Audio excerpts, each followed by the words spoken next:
सभी को जय सिया राम। हम छत्तीसगढ़ की यात्रा में हैं। अचानक से सभी प्रिय श्रोताओं को एक सूचना देने का मन हुआ।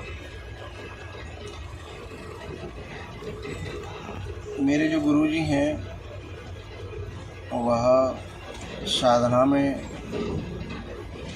डूब करके साधकों के लिए, अध्यात्म मार्ग के राहियों के लिए सूत्र खोज करके ला रहे हैं। और उनकी एक पुस्तक, एक ग्रंथ निर्माण होने जा रहा है। तो आप सब लोगों के हाथों में बहुत ही जल्दी वो ग्रंथ आएगा। उसका एक पन्ना आज मैं ले आया हूँ।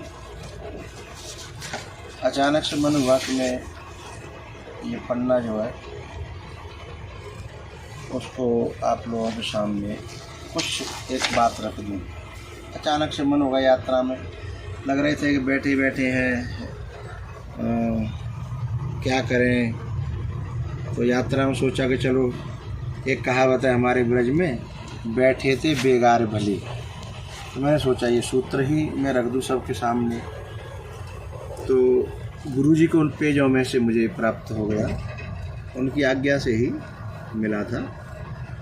तो यद्यपि उन सूत्रों को कथाओं में भी हम पिरोने का प्रयास करेंगे, चलेंगे, लेकिन यहाँ से मन बना अभी मैं आपके सामने रख रहा हूँ। सूत्र नंबर 7 है गुरु जी के उस मोतियों में से।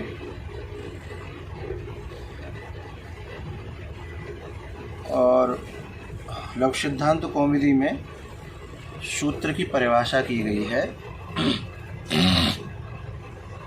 कि अल्पाक्षरम असंदिग्धम सारवद विश्वतो मुखम। जो बहुत ही अल्प अक्षरों में और सार अक्षरों में, लेकिन उसके अंदर विश्वतो मुखम, बहुत ही गहराई हो, जितना कोई डूब सके उतना उसमें से ले ले, सूत्र उसे कहते हैं। तो उस ऐसे सूत्रों में से एक 7 नंबर का सूत्र गुरुजी ने दिया कि जब तू हताशा, निराशा और नकारात्मक विचारों को कुचलकर लक्ष्य की ओर द्रुतगामी होगा तो मंजिल चलकर तेरी तरफ आवेगी, क्योंकि प्रभु कृपा भी पुरुषार्थी की प्रतीक्षा में रहती है। बहुत प्यारा सूत्र है। इस संसार और इसके संबंधियों ने हमें हताशा और निराशा का बहुत ही दृढ़ अभ्यास करवा रखा है, क्योंकि यह श्रम साध्य है।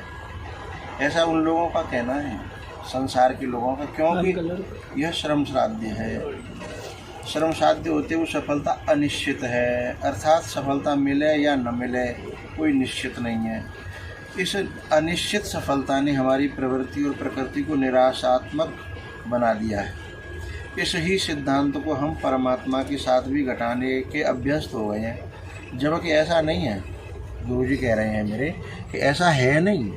परमात्मा के प्रति जो कोई भी साधन या प्रयास किया जाता है वह निश्चय ही सफल होता है।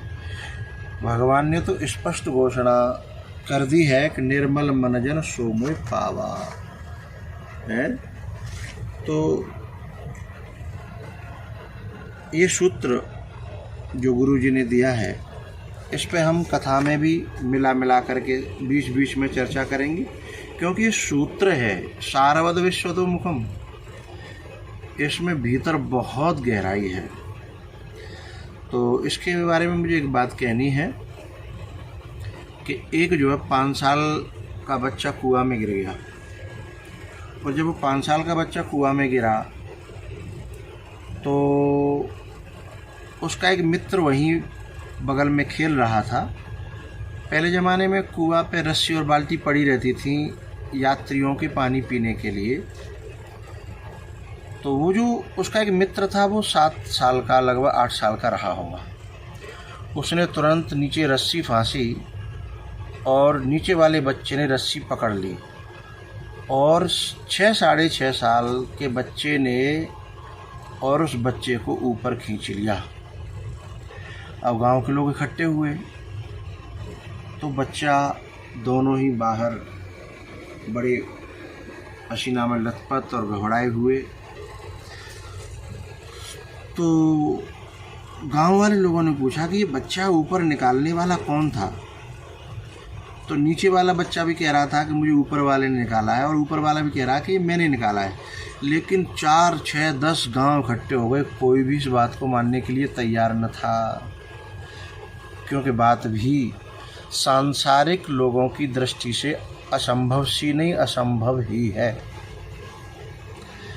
अब हुआ क्या, एक बड़ा बूढ़ा जो बहुत ही समझदार सूझबूझ वाला था, उस बड़े बूढ़े ने क्या किया, सब लोगों को इकट्ठा करके और शांत करके एक बात कही, हाँ ये बात मैं कह रहा हूँ कि सत्य ही है कि इसी बच्चे ने इस बच्चे को कुआं से निकाला है। सब लोगों ने कहा ऐसा कैसे हो सकता है। बोला ऐसा इसलिए हो सकता है क्योंकि यहाँ इस बच्चे को ये कोई बताने वाला नहीं था कि तू ये काम नहीं कर सकता, तू बहुत कमज़ोर है, तेरे अंदर इतनी शक्ति नहीं है। अपनी कमजोरी का बोध कराने वाला क्योंकि कोई संसारी दूसरा व्यक्ति नहीं था, इसलिए इस बच्चे ने निश्चित ही से निकाल लिया होगा, क्योंकि जीव परमात्मा का अंश है और असीम ताकत का भंडार है, शक्ति का भंडार है। लेकिन ये संसार की जो हताशा और निराशा और नकारात्मक शब्दों के द्वारा यह व्यक्ति अपनी शक्ति को भूल जाता है। भाई हनुमान जी जब समुद्र के इस पार थे तो सब लोग यही तो कह रहे थे तो भाई मैं जा सकता हूँ, आधे समुद्र को पार कर सकता हूँ। कोई कह रहा था कि मैं पूरा जा सकता हूँ लेकिन लौट नहीं सकता।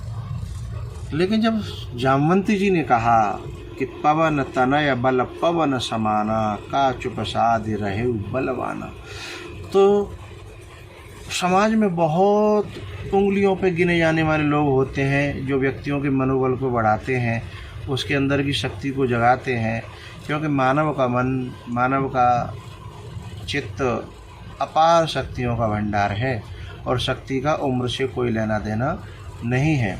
इसके अनेक उदाहरण हमारे इतिहास में हैं, क्योंकि हनुमान जी महाराज तो बहुत छोटे से थे और बाल समय रवि भक्ष लियो तब तीनों लोक भयो अंधियारो।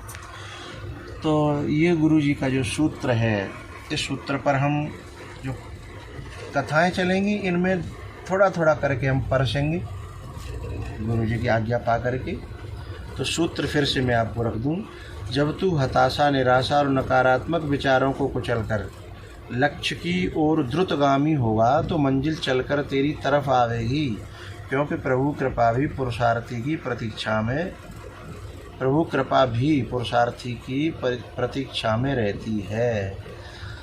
तो यात्रा चल रही है और इसमें एक 8वां सूत्र है जो गुरुजी ने उसमें कहा है कि प्यारे यात्री, तो यात्रा के बारे में भी लिखा है। तो क्योंकि अब ज़्यादा